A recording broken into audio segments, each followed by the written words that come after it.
विधानसभा क्षेत्र में कांग्रेस प्रत्याशी कैप्टन रंजीत राणा के पक्ष में प्रचार करने के लिए मुख्यमंत्री सुखविंदर सिंह सुक्खू ने दौरा किया। दौरे के दौरान मुख्यमंत्री ने जोल, पलाही, खैरी, कक्कड़, उटपर, ऊहल, पटनौन में चुनावी जनसभाओं को संबोधित किया। इस अवसर पर सुजानपुर कांग्रेस प्रभारी विधायक चंद्रशेखर, भोरंज विधायक Suresh Kumar, KCC chairman Kuldeep Pathania, block अध्यक्ष राजेंद्र वर्मा, वरिष्ठ कांग्रेस नेता अरुण ठाकुर, जिला अध्यक्ष सुमन भारती भी मौजूद रहे। मुख्यमंत्री सुक्खू का कार्यक्रमों में पहुंचने पर गर्मजोशी के साथ स्वागत किया गया। वहीं कार्यक्रम के दौरान 1 दर्जन युवा और लोगों ने भाजपा को छोड़कर कांग्रेस की सदस्यता ग्रहण की। वहीं मुख्यमंत्री सुक्खू ने अपने भाषण के दौरान जुबान फिसलने पर कांग्रेस प्रत्याशी कैप्टन रंजीत को राजेंद्र राणा कहकर ही वोट डालने की अपील कर डाली।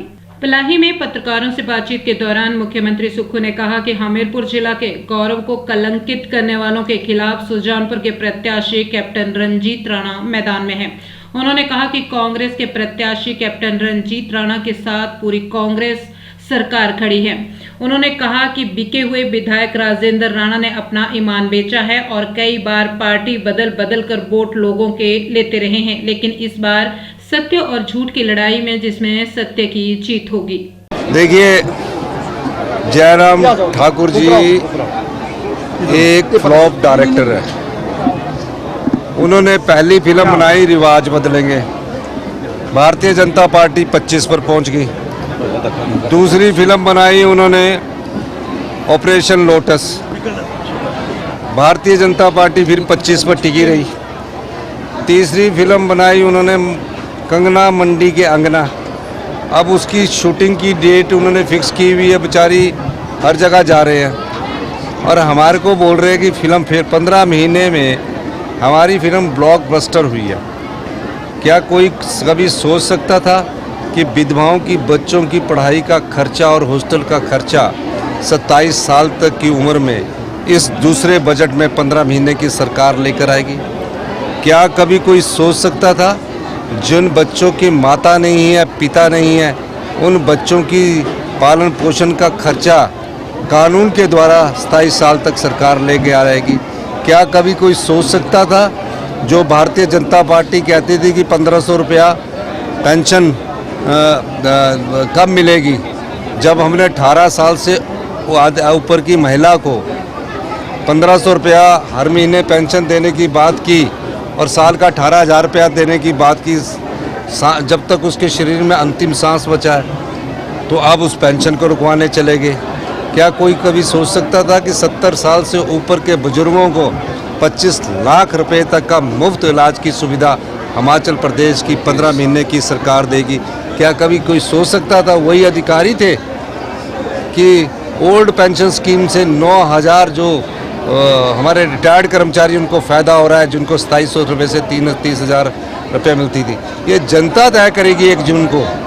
और ये फिल्म नहीं है, ये जनसेवक के रूप में हम कार्य कर रहे हैं। मैं दावे के साथ चलता हूँ कि 3.5 साल और जनता की सेवा में काम करेंगे और जो जयराम ठाकुर जी कह रहे हैं उसका पार्ट 2 2027 में आएगा, जब हिमाचल आत्मनिर्भर होकर हिंदुस्तान का सबसे समृद्धशाली और अमीर राज्य बने। बिके हुए विधायक जो यहाँ से राजेंद्र राणा जी हैं, उन्होंने अपने ईमान को बेचा है। हमने एक स्वच्छ छवि के कैप्टन रंजीत राणा जी को यहाँ से कांग्रेस का प्रत्याशी बनाया है।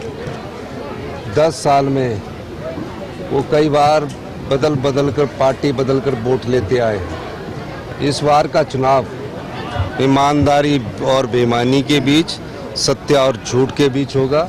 मैं रंजीत जी का धन्यवाद करना चाहता हूं। उन्होंने बड़े स्पष्टता से कहा है कि मैं ये चुनाव इसलिए लड़ रहा हूं कि एक ऐसा व्यक्ति जो दागदार है और एक ऐसा व्यक्ति जिसने हिमाचल के गौरव को कलंकित किया है, हमीरपुर जिला के गौरव को कलंकित किया है, इस सिलसिले से मैं उसके खिलाफ पूरी जोर से ये चुनाव लड़ रहा हूं। और मैं दावे के साथ कह सकता हूं कि सुजानपुर की जितनी भी समस्याएं हैं, मेरा अपना जिला है, हमारे कांग्रेस के प्रत्याशी कैप्टन रंजीत राणा जी यहाँ का प्रतिनिधित्व कर रहे हैं के साथ। क्योंकि इस बार सुजानपुर के लोग, क्योंकि 3.5 साल हमारी सरकार है, रंजीत राणा जी के पक्ष। 27 तारीख को हमारा राज्यसभा का इलेक्शन हुआ। 20 फरवरी को इस क्षेत्र का बिकाऊ विधायक मुझसे मिलता है,